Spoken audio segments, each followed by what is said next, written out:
parle tant à nos enfants?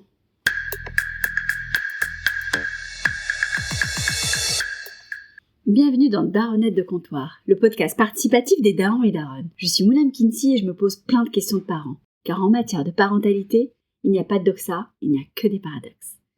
Si la question du jour vous fait réagir, envoyez-moi un vocal et j'en ferai un épisode long avec toutes vos réactions. Les liens sont en bio de l'épisode. Aujourd'hui, je me demande si on ne parlerait pas un peu trop à nos enfants. Je vais vous raconter une scène. Mon enfant fait une bêtise, une vraie, et moi je m'accroupis à sa hauteur. Je prends le temps et je lui explique longuement pourquoi c'était pas bien, ce que ça a pu faire ressentir à l'autre, comment on aurait pu faire ça autrement, ce que j'attends de lui, ce que je comprends de ce qu'il a ressenti, et ce que ça dit de nos valeurs en tant que famille. Mon enfant a 9 ans, au bout de 40 secondes, il regardait le plafond. Aujourd'hui, on parle de ça, de nos mots, de tous ces mots qu'on met sur tout, les émotions, les règles, les raisons, les conséquences, et de la question qui me démange depuis un moment, est-ce qu'on parle trop à nos enfants? Est-ce que toute cette parole bien attentionnée et articulée, est-ce qu'elle sert vraiment? Il y a quelques mois, j'ai eu une conversation avec mon enfant après une dispute entre lui et son frère. Une dispute pour rien, un jouet, un tour, quelque chose d'oublié le soir même. Moi, j'ai géré ça comme on gère tout, avec des mots, beaucoup de mots. J'ai posé des questions ouvertes, j'ai reformulé ce qu'il disait pour lui montrer que j'écoutais. J'ai nommé ses émotions, j'ai nommé celles de son frère, j'ai fait les liens, j'ai proposé des pistes, j'ai demandé ce qu'il pensait de ces pistes, et j'ai validé sa réponse. Ça a duré 25 minutes. À la fin, j'étais épuisée. Lui, il avait l'air de quelqu'un qui vient de passer un oral. Le lendemain matin, il jouait avec son frère comme si de rien ne s'était passé. La dispute était oubliée depuis la veille au soir. Moi, j'y pensais encore. Et je me suis demandé, mais pour qui était cette conversation de 25 minutes? Pour lui ou pour moi? Pour me prouver que j'étais un parent qui communique, qui explique, qui prend le temps? Est-ce qu'on parle trop à nos enfants? Et si oui, est-ce que toute cette parole les aide vraiment? Ou est-ce qu'elle sert d'abord à nous rassurer sur le genre de parents qu'on est? Autrement dit, à quel moment la communication bienveillante devient-elle du bruit? Et qu'est-ce qu'on rate, nous, dans le silence? Les neurosciences du développement nous apprennent quelque chose d'important sur la capacité d'attention et de traitement verbal des enfants.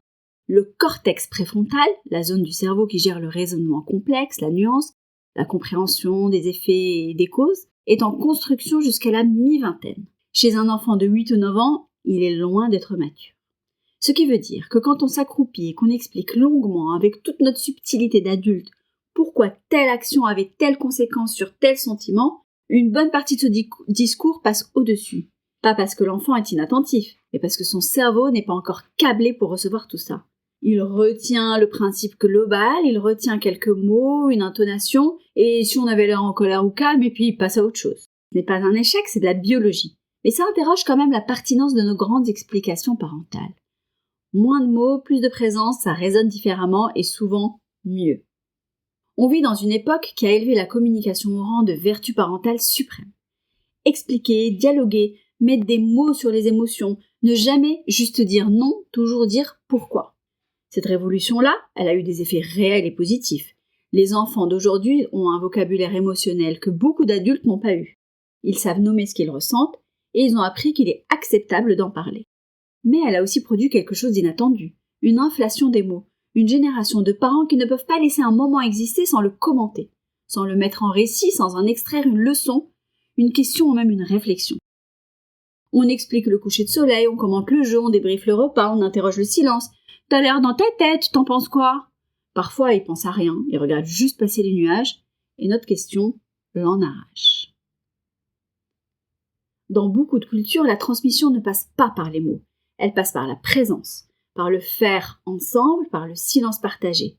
Un enfant qui regarde son parent travailler, cuisiner, réparer quelque chose, apprend sans qu'on lui parle, parfois mieux qu'avec un cours. Ce que j'observe chez moi, c'est que je parle beaucoup quand je suis mal à l'aise, quand il y a un conflit, un vide ou un moment que je ne sais pas comment tenir. Je remplis avec des mots. Le silence avec mon enfant m'est parfois difficile, pas parce qu'il est désagréable, mais parce qu'il me prive de la sensation de faire quelque chose, d'être utile et de jouer mon rôle.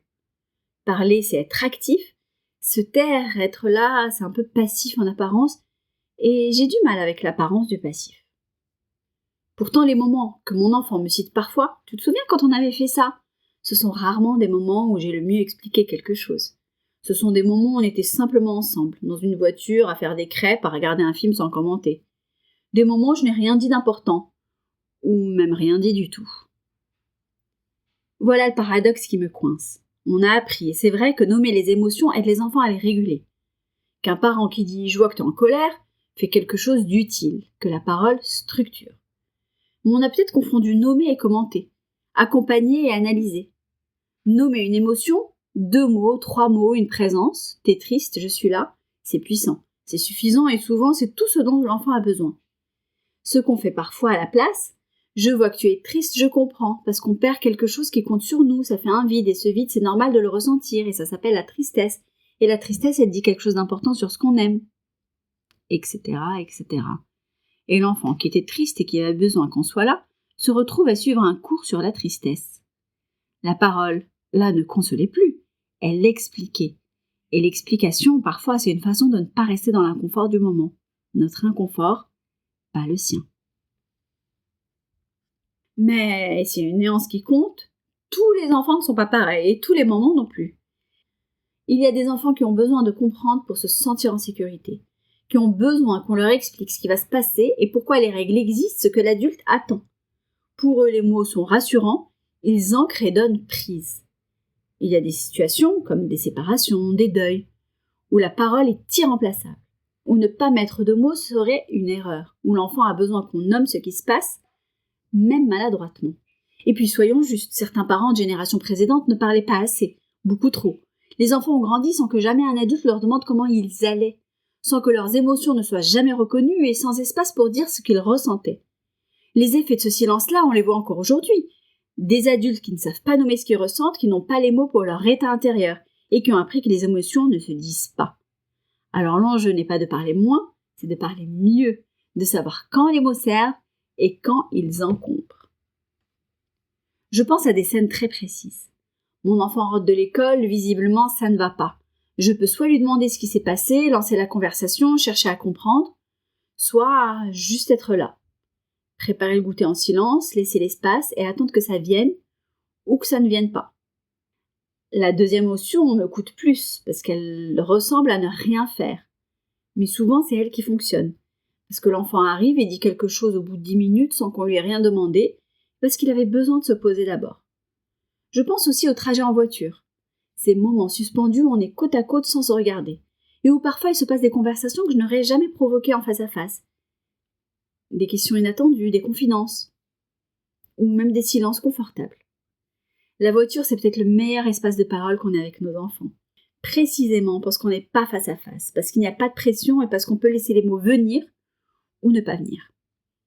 Et puis je pense à ces dîners où on pose les questions « Comment s'est passée ta journée ? T'as appris quoi aujourd'hui ? T'as mangé avec qui ?» Et l'enfant qui répond « Bien, rien, des gens. » Et on recommence le lendemain. On appelle ça communiquer. Lui, il dirait plutôt que c'est un interrogatoire. La différence entre les deux, c'est peut-être juste l'espace qu'on laisse, ou qu'on ne laisse pas justement. Une étude publiée dans le journal Child Development a examiné les effets de ce qu'on appelle le over-explaining, la surexplication parentale, sur la capacité des enfants à résoudre des problèmes seuls. Les résultats sont contre-intuitifs. Les enfants dont les parents expliquaient beaucoup et en détail montraient une moins grande autonomie dans la résolution de problèmes que ceux dont les parents laissaient plus d'espace et de silence. L'explication dans ces cas-là court-circuitait quelque chose. Elle retirait à l'enfant le travail de comprendre par lui-même. Elle lui donnait la réponse avant qu'il ait pu se poser la question. Des chercheurs comme Wendy Grolnick, qui travaillaient sur l'autonomie et le contrôle parental, distinguent ce qu'elle appelle le soutien à l'autonomie, laisser l'enfant trouver, tâtonner, échouer, du contrôle psychologique, qui inclut entre autres l'over-explanation et la surverbalisation, le fait de structurer l'expérience de l'enfant avec trop de mots avant même qu'il ne l'ait vécu.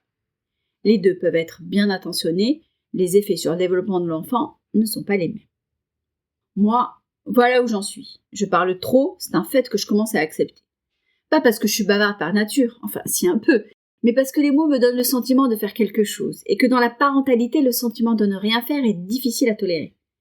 Ce que j'essaie d'apprendre, lentement, avec beaucoup d'échecs, c'est à distinguer les moments où ma parole sert à quelque chose, et les moments où elle sert surtout à me rassurer moi. La règle que j'essaie de me donner, et que je tiens mal, c'est: Est-ce que ce que je suis sur le point de dire est pour lui ou pour moi ? Si c'est pour moi,